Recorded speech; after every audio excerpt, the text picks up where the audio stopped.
Good evening. We're going to call to order our February 23rd regular session. First, we're going to start with invocation given by Councilmember Martinez, followed by the pledge to the flag. So if you please stand.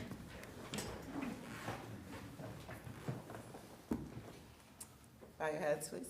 Father God, I come before you as a member of the elected body for the city of Hagerstown. Let your supernatural wisdom saturate the atmosphere as we commit this meeting to you. Direct our thoughts, words, decisions, and actions toward the right path that's best for the constituents of Hagerstown. Help us be righteous and just. Let your will be done. In the matchless name of Jesus, amen. Pledge allegiance To the flag of the United States of America and to the republic for which it stands, one nation, under God, indivisible, with liberty and justice for all. All right, tonight we'll be following the rules and procedures effective December 15th, 2020. Please make sure your cell phones are silenced. Our meeting schedule will be as follows. Tuesday, March 2nd, it will be the State of the City at 8 a.m. Tuesday, March 9th and 16th, we'll have a work session at 4 p.m. March 23rd, we will have a regular session at 7 p.m. with no meeting on March 30th. So next we have citizen comments. Do we have any citizen comments? None this evening. All right. We have a public hearing for Land Management Code amendments. Good evening. Steve Bachmiller for Planning Code Administration Department and the Planning Commission. This is a public hearing for the 2020 Land Management Code Annual Update. Today we're having a public hearing this February 23rd, 2021.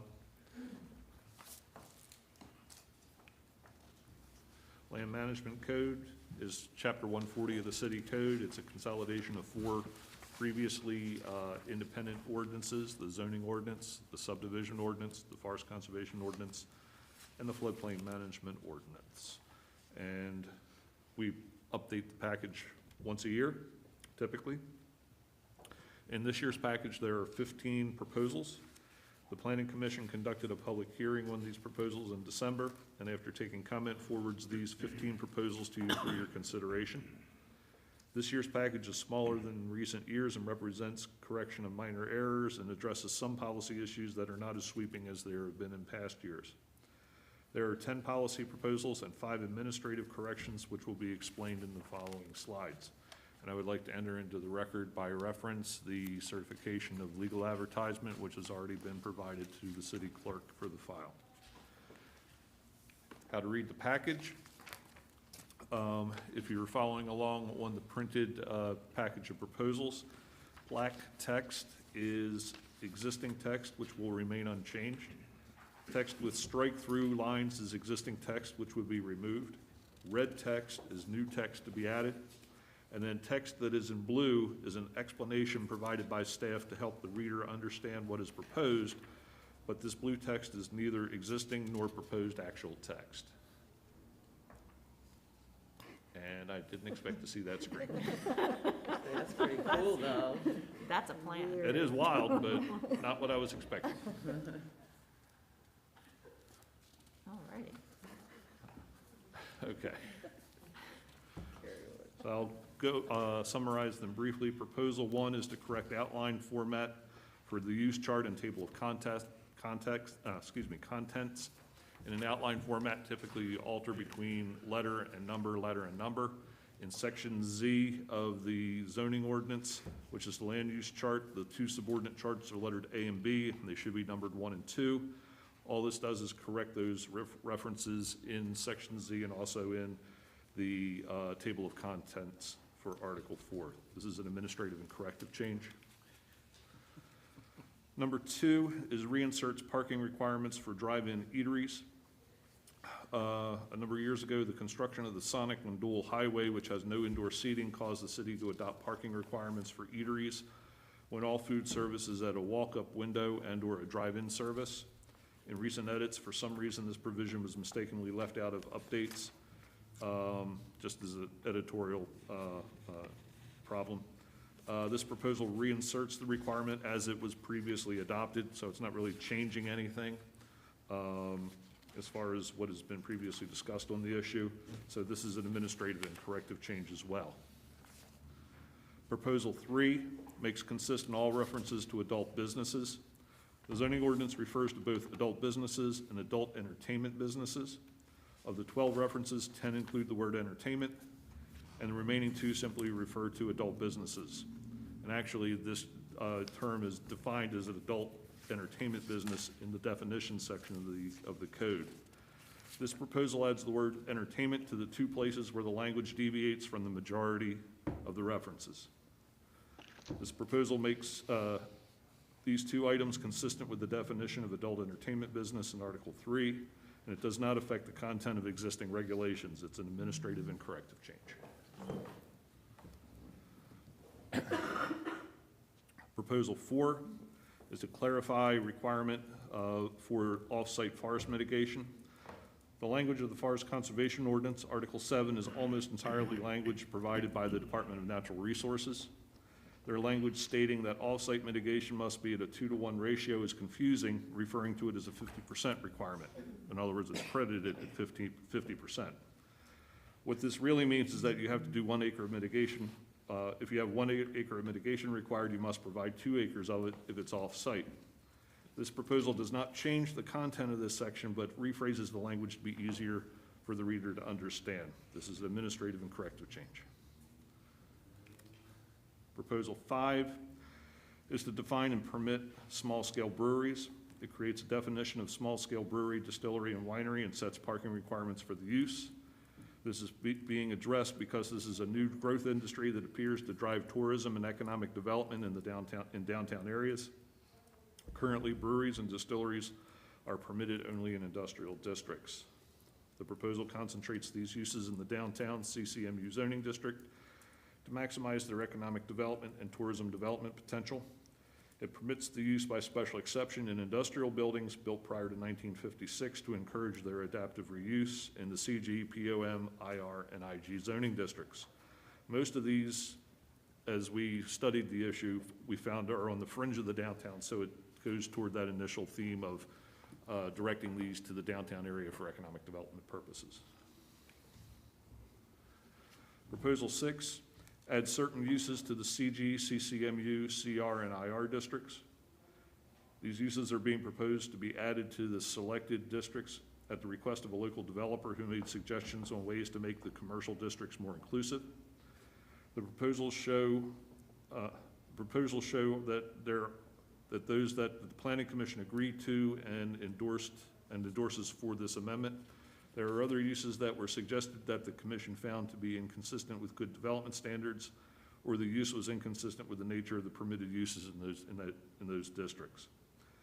Gaming was added due to the likelihood of it being adopted by state law. The proposal is worded so it's only that which is permitted by the state. If not adopted by the state, it will be moot. Zoning law is supposed to accommodate all legal uses, so leaving the ordinance stark on the issue would be problematic. So knowing that it's probably coming to be eroded in for the downtown area. Proposal 7, relax current parking requirements for manufacturing and warehouse uses. Working with North Point on their Basil Boulevard development and the expansion of the Tractor Supply Distribution Center on Hopewell Road caused staff to relook the appropriateness of the current parking requirements for manufacturing and warehousing.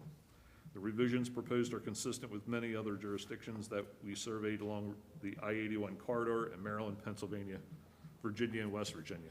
A number of jurisdictions were surveyed, basically from Carlisle to Winchester, and what is proposed in the package is consistent with most of them.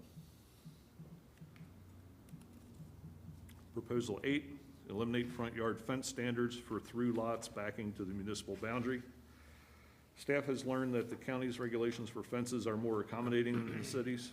This small proposal would clarify that 6-foot fences on side streets and streets to the rear that are a higher classification when that street is outside of the boundary is permitted, whereas currently they're not. This codifies an interpretation previously made by the zoning administrator. Proposal 9, refine standards for development of lots in residential districts that don't front public streets. There are lots in the residential zoning districts that do not front on a public street. Therefore, a house cannot be built on them but something has to be permitted or it constitutes a taking. The ordinance permits residential scale garages on these lots as a principal use. The proposal addresses some structural deficiencies in the ordinance that made it difficult to differentiate between existing garages already on those lots and proposed new construction. And this proposal clears up that confusion. Proposal 10 refines standards for the construction of larger accessory buildings on large lots in residential districts. These are tweaks to the provisions adopted in last year's package that allowed larger accessory structures on larger lots than the ordinance otherwise permits. There has been one property owner on the terrace that has chosen to capitalize on this amendment. With an actual example to apply, staff detected some minor adjustments needed to protect the community and the public interest. Proposal 11, create flexibility in administering the minimum floor area requirements for new dwelling units. This codifies an interpretation of the zoning ordinance made by the zoning administrator. Creation of new dwelling units is subject to minimum floor area requirements. These vary depending on whether they are an efficiency, 1 bedroom, 2 bedroom, or a 3 or more bedroom dwelling. Retrofitting existing buildings can be difficult due to the shape of the existing building and locations of utilities, support columns, and other existing design impediments that make it difficult or impossible to meet minimum requirements or results in irrational spaces created merely for meeting minimum requirements. As applied by interpretation to this point, reductions have been considered and permitted when it's found that other units in the building will be larger than the minimum requirement for that unit. This essentially averages the floor area. In no case has it been done to justify the creation of more units than would otherwise be permitted by the size of the building, and the amounts considered have been small percentages of the required floor area. So in other words, if you have a requirement for, say, 500 square feet for a unit, and just the natural layout of a particular part of an existing building, maybe 485 or 490 feet, if there's that offset in another unit, we've allowed them to essentially get credit for that.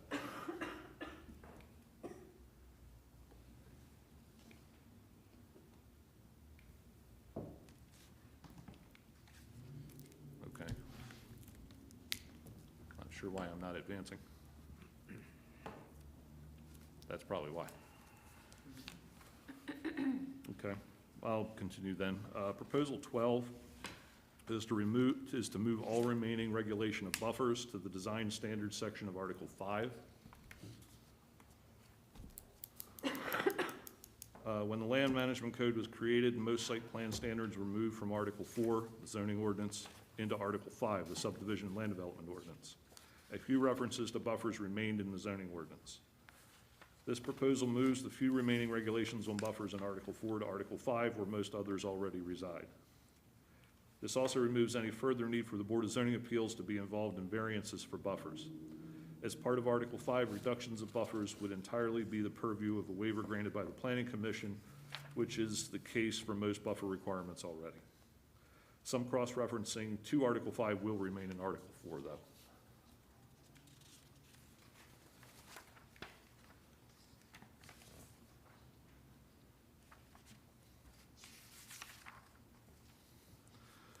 Proposal 13, refined language regarding the approval of final plats. This cleans up some misleading narrative in Article 5 regarding the approval of plats, which makes it appear the Planning Commission approval of a subdivision plat is much more discretionary than the law actually dictates.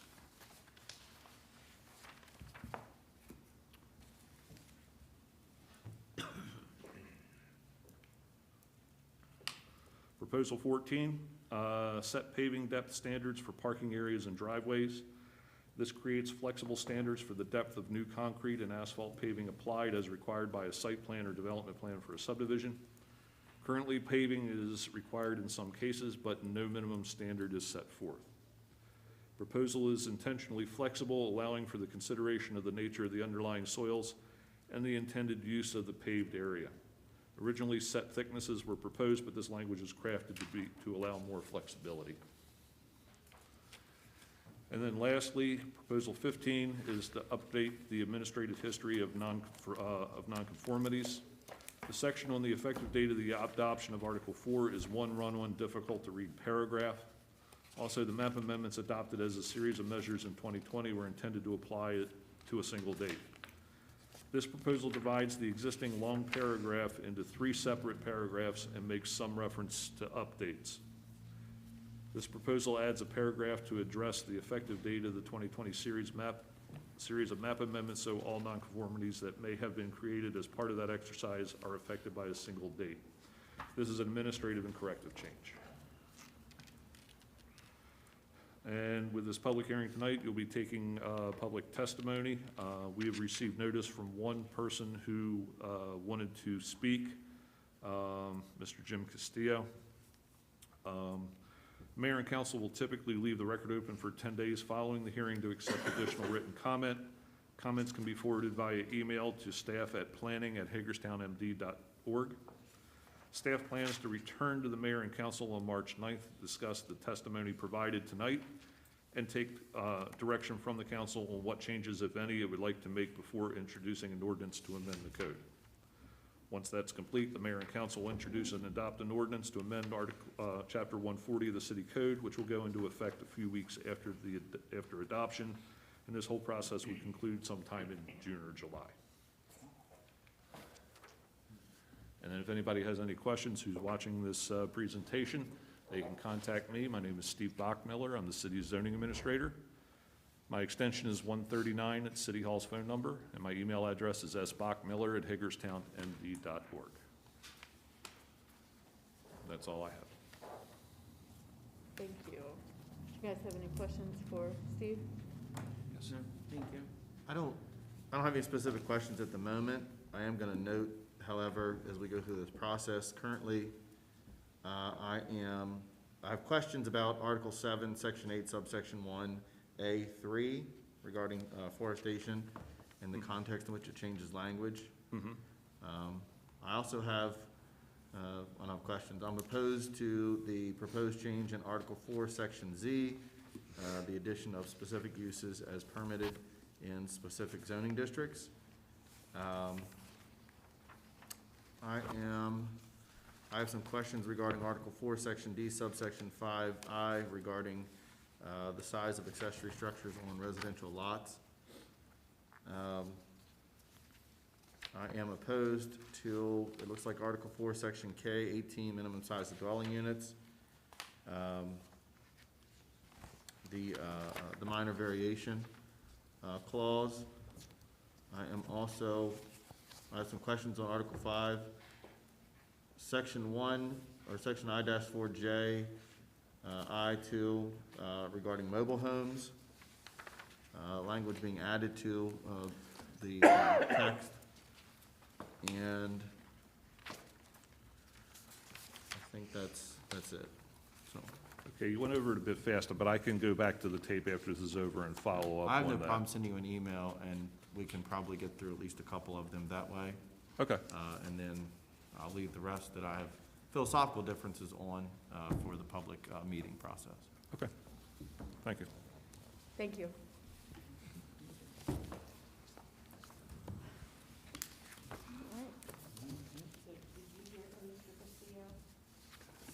Not within the last hour or so, no. Haven't heard anything, so you mentioned that he was. I sent him, several of us sent him contact information to log in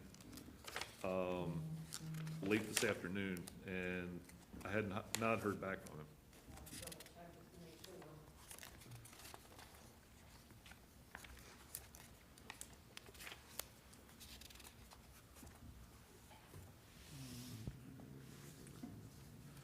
If for some reason that doesn't work out, you'll be leaving the record open for 10 days so he can submit written testimony. Okay.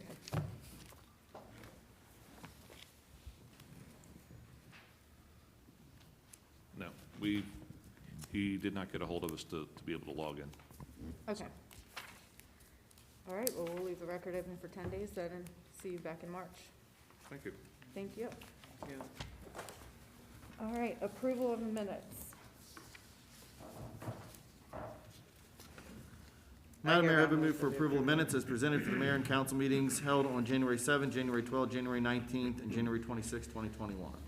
Second. Any discussion?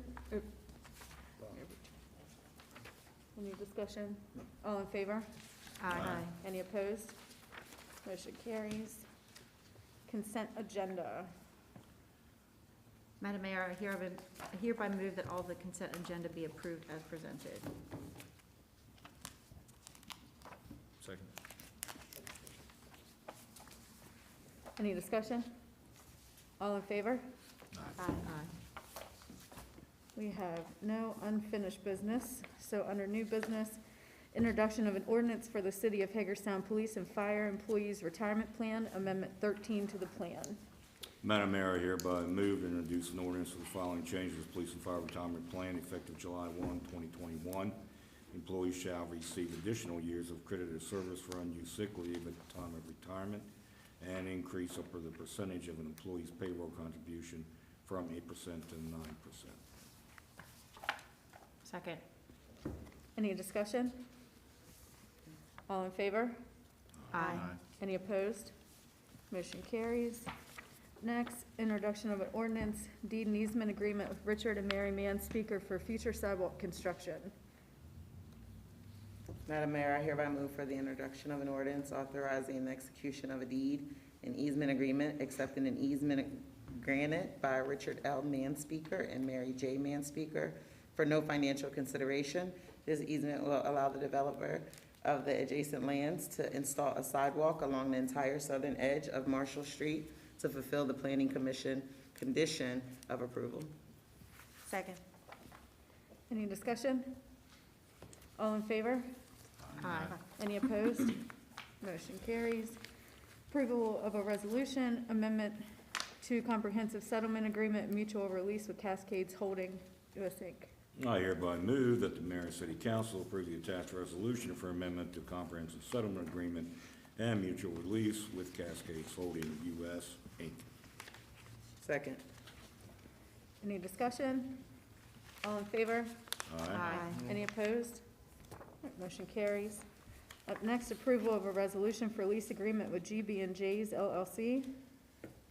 Madam Mayor, I hereby move that the mayor and city council approve the attached resolution for lease agreement with GB and J LLCs. Second. Any discussion? All in favor? Aye. Any opposed? Motion carries. Acceptance of a resolution amending the Consolidated General Services Agreement between the City of Hagerstown and the Board of County Commissioners of Washington County.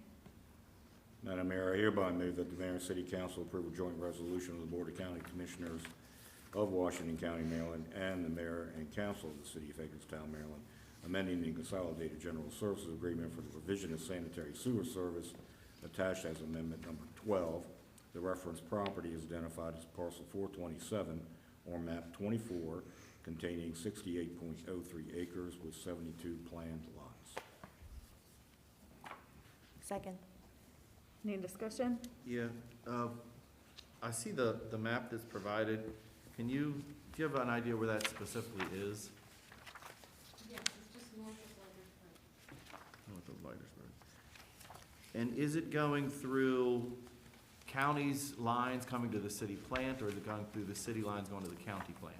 It's going through county lines coming to the city. And do we already have, is all this area already shown up here? Is that already coming to the city? There's portions of it, but not all of it. And is this going to be residential or commercial? Residential, 72 houses planned. Are there a lot of county, I'll call them county developments where basically 1 acre lots are sending public sewer to the city sewer plant?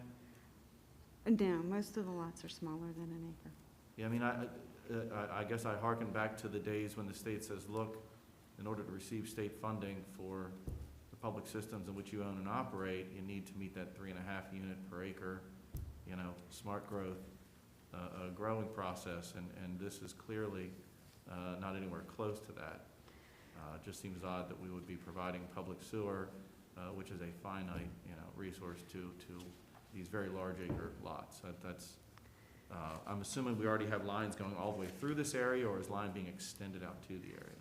The county has infrastructure that that connects with the city infrastructure, so there won't be any extensions of city infrastructure. And of course, there'll be all of the new infrastructure on the 60, acre parcel. But as far as the infrastructure in place, there's already infrastructure in place as far as, piping for it to come to the city. There's no extensions of the city. And this is within that defined growth area? It is. If I'm not mistaken, shouldn't this have been done years ago? Yeah, it was, the county missed it. And it's actually been since late 2018, and into 2019. And the request, just recently came to the city, as you are aware. Any further discussion? All in favor? Aye. Any opposed? Motion carries. Up next, approval of a resolution, execution of a residential lease agreement for the City of Hagerstown property located at 38 North Potomac Street, apartment number 4. Madam Mayor, I hereby move that the mayor and city council approve the attached resolution authorizing the execution of a residential lease agreement at the City of Hagerstown property located at 38 North Potomac Street in Hagerstown, Maryland. The lease will be between the City of Hagerstown and Alexandra Burt and shall be in effect from April 2nd, 2021 to March 31, 2022. Second. Any discussion? All in favor? Aye. Any opposed? Motion carries. Approval of non-disclosure agreement with Howard B. Bowen and Frank Bolton in the City of Hagerstown. Madam Mayor, I hereby move for approval of a non-disclosure agreement with Howard B. Bowen and Frank Bolton in the City of Hagerstown.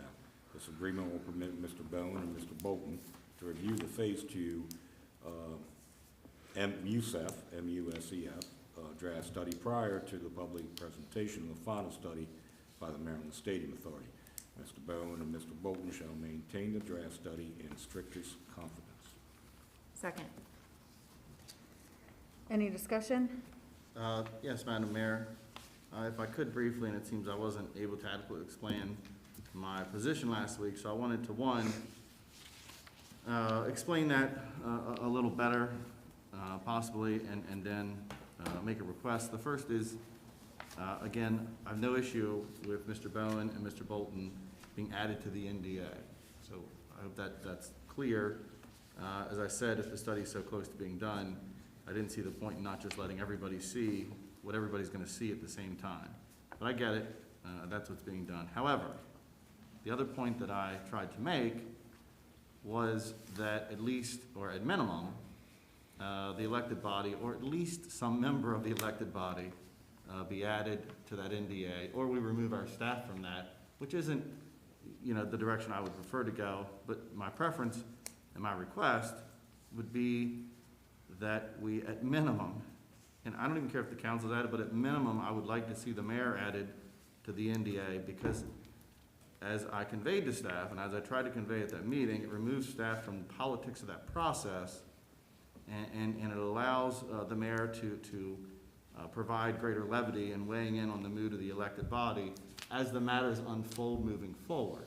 Nothing to do with sort of how we've gotten from point A to now, but as the matters unfold moving forward. And so I would ask the council's consideration to amend the motion to add the mayor to the list of the two names that we have here before us this evening, to be provided as well the opportunity to be added to the NDA for the Phase 2 USIF.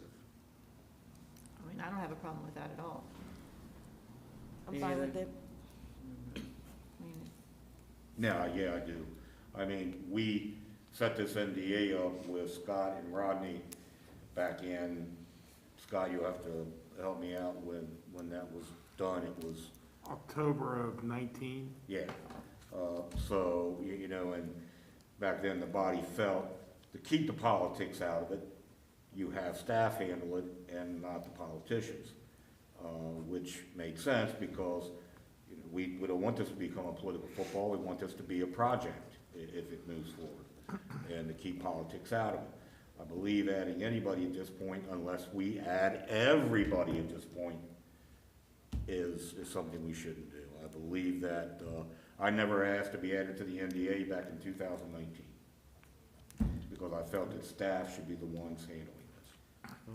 I would say to that you have to be pretty naive at this point to believe that politics hasn't been involved in this process. And I understand the goal. It hasn't from my The perspective. goal was to keep politics out of it, but Right.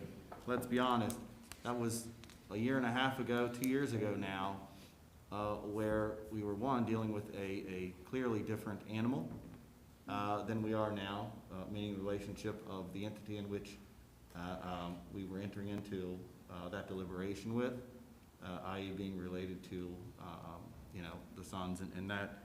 And so, for me, and I think that we've seen it, frankly, I think we've seen it from staff, as even just the last few meetings have unfolded, where we're having obvious and much greater conversation directly with the other elected officials, just in the last few meetings, than we had in the entire year and a half of the initial portion of this process. So to I guess, sit here moving forward and act like that's, not gonna be part of that process, or that staff, frankly, isn't going to then have to sort of, navigate that, without, frankly, our chief elected official being involved in the process, to provide the mood of this body, I just don't think makes a lot of sense.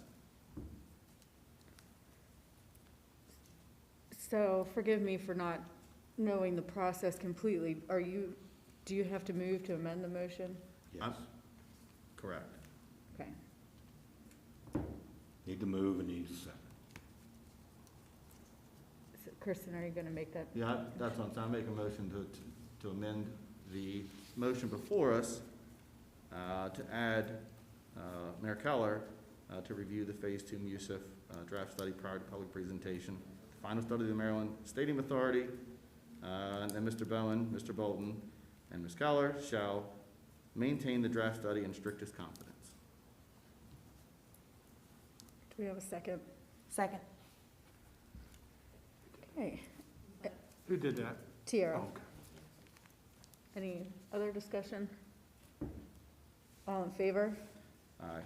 Aye. All opposed? Aye. Okay, motion carries. We have a approval of memorandum of agreement with the Washington County Soil Conservation District. Madam Mayor, have been moved to authorize the city to enter into an agreement with Washington County Soil Conservation District to establish a residential stormwater incentive program for residential property owners to implement stormwater management facilities and reduce their stormwater utility fee. Second.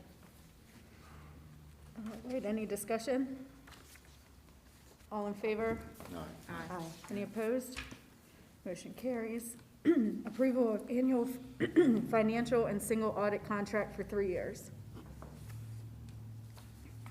Madam Mayor, I hereby move for the mayor and council to authorize and approve a 3-year agreement for the city's annual financial audit contract with SB and Company LLC. The city is going to continue to piggyback for the remaining 3 years on the county's awarded audit contract for audit services provided by SB and Company LLC. This 3-year contract would be for the completion of the FY21, FY22, and FY23 financial audit, which includes the single audit. The cost to perform these services is below. FY21 financial statement audit, $36,900. FY22 financial statement audit, $37,800. FY23 financial statement audit, $38,600. Second. Any discussion? Aye. Oops, sorry, wrong part. Wrong part. I was looking at this next one. All in favor? Aye. Aye. Any opposed? Okay, motion carries. Approval of fiscal year 21 general fund budget adjustments. Madam Mayor, have been moved for the mayor and council to authorize and approve FY21 general fund budget adjustments as attached below. City of Hagerstown, general fund FY21. Proposed budget adjustments, general fund surplus as of 7/1/20, original approval FY21 budget, $3,032.70, as indicated in the attached table to the motion. Second. Any discussion? All in favor? Aye. Aye. Any opposed? Motion carries. Approval of citywide mowing contract 2021. Madam Mayor, move the mayor and council to authorize and approve Custom Landscape Management, Inc. and ServTech Custodial, Inc. as the City of Hagerstown's mowing contractors for the respective departments as listed below. These services were offered through bid proposal B 1719.21 in January 2021. The contract term is from March 15, 2021 through December 15, 2021, with the possibility of up to 2 additional one-year extensions, subject to the mutual consent of the City of Hagerstown and the respective individual vendors, Custom Landscape Management, Inc. and ServTech Custodial, Inc. The total contract amount is $134,569.10. Including the attached table with the list of department names, the contractors' names, and the department totals. Second. Any discussion? All in favor? Aye. Any opposed? Motion carries. Approval of a license release and non-disclosure agreement with Columbia Gas. Madam Mayor, I hereby move to approve a license release and non-disclosure agreement with Columbia Gas of Maryland.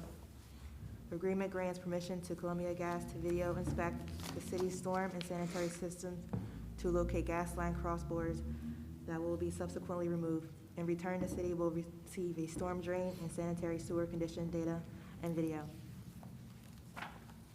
Second. Second by Takesha. Yes. All right. Any discussion? I just would note that this is, in my years of sitting, this is probably the oddest request I've ever seen.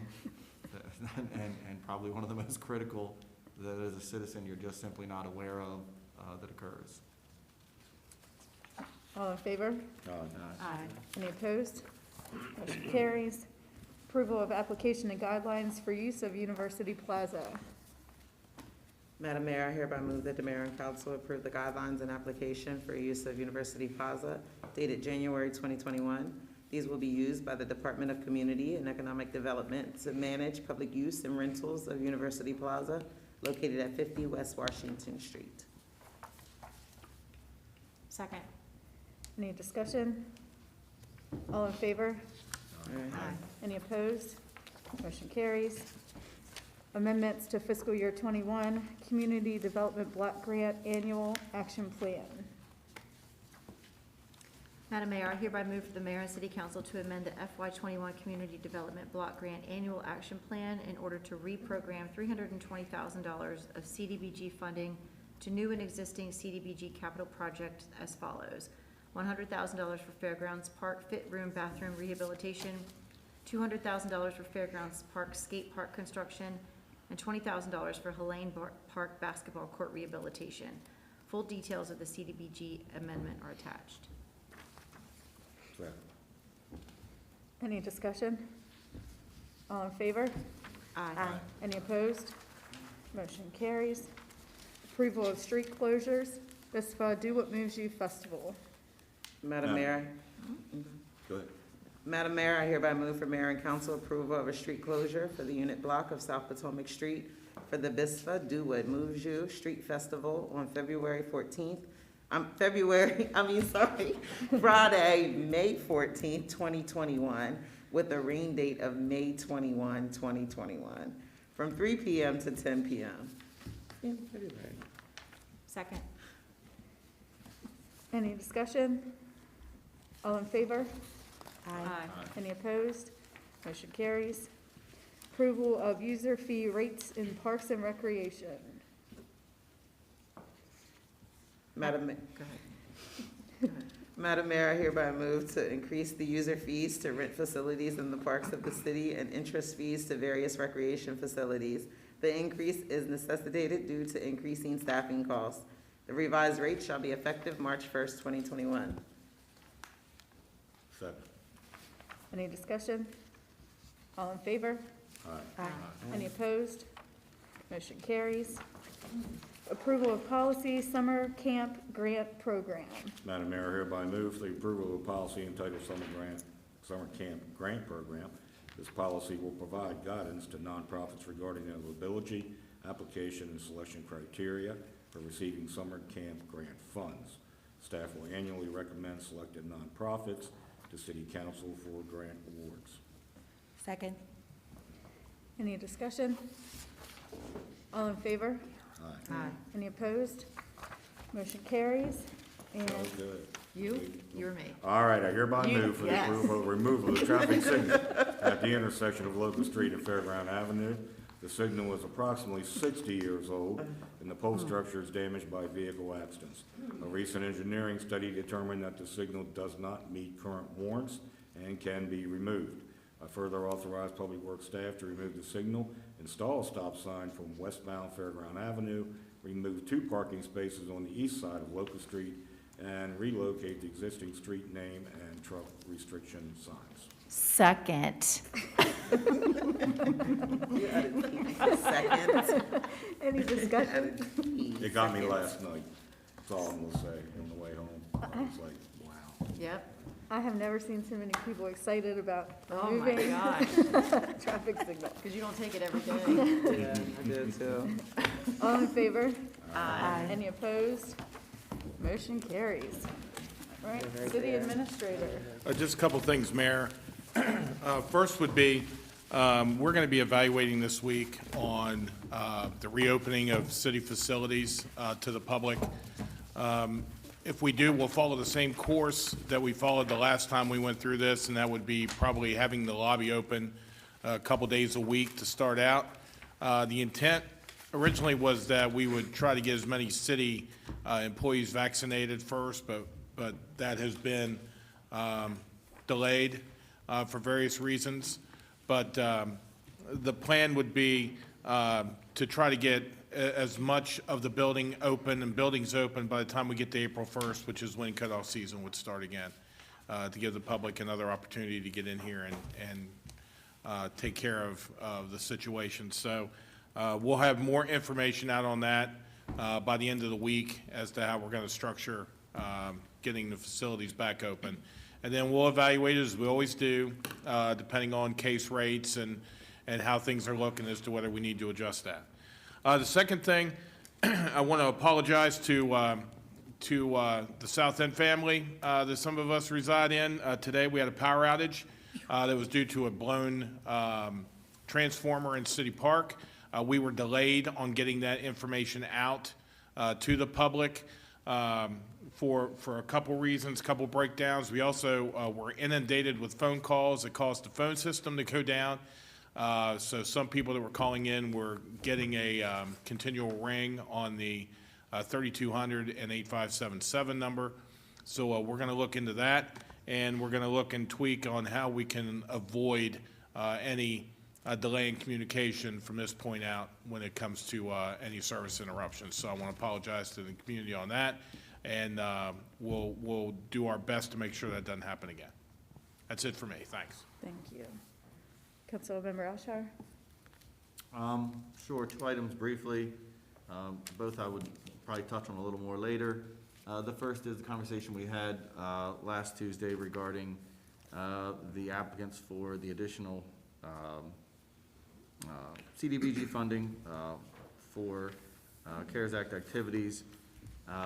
Just wanted to say, I certainly don't sit up here and ever attempt in any manner to disparage any organization or entity. And I know, and I think I corrected it enough at the meeting last Tuesday. Just want to make real clear, that the intent of my remarks regarding that conversation, and I'm glad that we sort of at the end of the day found compromise in that discussion directly with those groups, was certainly not to disparage any individual group, and specifically the Goodwill.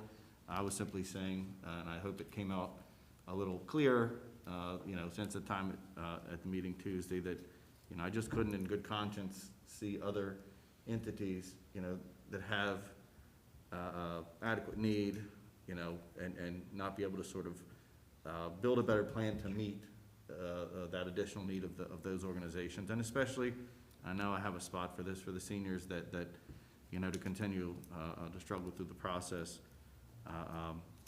when it comes to food security. And so that's just a personal, item for me. And, there's nothing against the Goodwill. I would say, without a doubt, they're a very fine organization in the community. On a personal level, I've never been clothed through the grunge period of the 90s without that organization. I grew up in, on Mitchell Avenue, and it was right around the corner. And I definitely, as a young professional, would have never made it to the first, parts of my professional career without, being adequately clothed with the suits and ties and things that and I know they did a lot more than that, but just a personal reflection on sort of, my experience with them. And as a South Ender, I love the fact that they're right around the corner in the South End, and I can now give back to that process. And so, hope that's clear. The second thing I will say is I obviously needed some time after the Tuesday meeting to collect some thoughts, some frustration that I had with the presentation for the reuse of Municipal Stadium. And I say this to my fellow council members, now that I've had some time to sort of sit back and reflect a little more on it and approach it in the manner that's requisite that I should. I guess for me, I didn't, when we spoke about it in January, we spoke about, having the facility available to the community for a multitude of uses. And then when this came in and said we're basically gonna hand off, that process to one single user, and all those other entities, would go through, it didn't to me strike sort of the note of the conversation that we had on the matter in January. And so I didn't really see in there where there was being provided the true flexibility that I thought we had a discussion on in January, so that other groups could fairly have access to it. And I get it, that's a difficult thing to manage, but I didn't like the fact that there was an insinuation in that presentation that we have no plan for it, and that we're gonna simply let it sort of sit there and rot in perpetuity. That's clearly not the direction of this body. That wasn't the direction we had at that January meeting. And I don't think that this body would ever, have the notion to let that happen. I also had some consternation with a private entity that is, remains nebulous at this point, controlling access to that facility, for the foreseeable future. And frankly, for 90% of the organizations listed that aren't city organizations, they aren't city entities, they aren't city recreational activities. And I certainly had some consternation, and I make no bones about this. I make no illusions, no lies about it. I have a vision for that property. I've had it for a long time, and so I was a little frustrated and concerned when clearly in the document it indicated an interest in a multi-year deal. In fact, it indicates that in the presentation document itself. And so, I'm happy that there's a temporary use that will occur. I would hope that we come up with a user agreement that still allows very flexible access for other groups that want to use it at some reasonable cost-neutral rate. And I'm confident that staff that's working on that now can bring that back to us, and we can get it worked out. Thank you. No. Councilman? No comment. Okay. All right. I have one thing I emailed you guys today for Senator Quarterman is requesting a letter of support for Senate Bill 865. It assists EMS with Medicaid reimbursement. As of right now, you only get reimbursed on transfer to the emergency room. This would expand that to transport to other services such as urgent care, behavioral health, detox, things of that nature. So are you guys okay with supporting that bill? I am, Yes. yes. All right, sounds good. And the only other thing I have was just another reminder that next Tuesday morning at 8 a.m. is the State of the City. The Chamber will be hosting it. You can get registered now, and a huge thank you to Wes and Eric, who have been putting a lot of effort into working on our State of the City video. So I hope a lot of people join us, 8 a.m. Tuesday morning. We're gonna have breakfast too? Donna? What are you bringing? Well, I mean, just like when we, go to the. Not that much, but I'm Another sure 10 Public minutes Store and Grumpy's Cafe is will open. make us There you breakfast. go. All right. Scott Thank- could always go over on Monday night. Literally just walk there. With that, we're adjourned. Thank you. You guys have a good evening.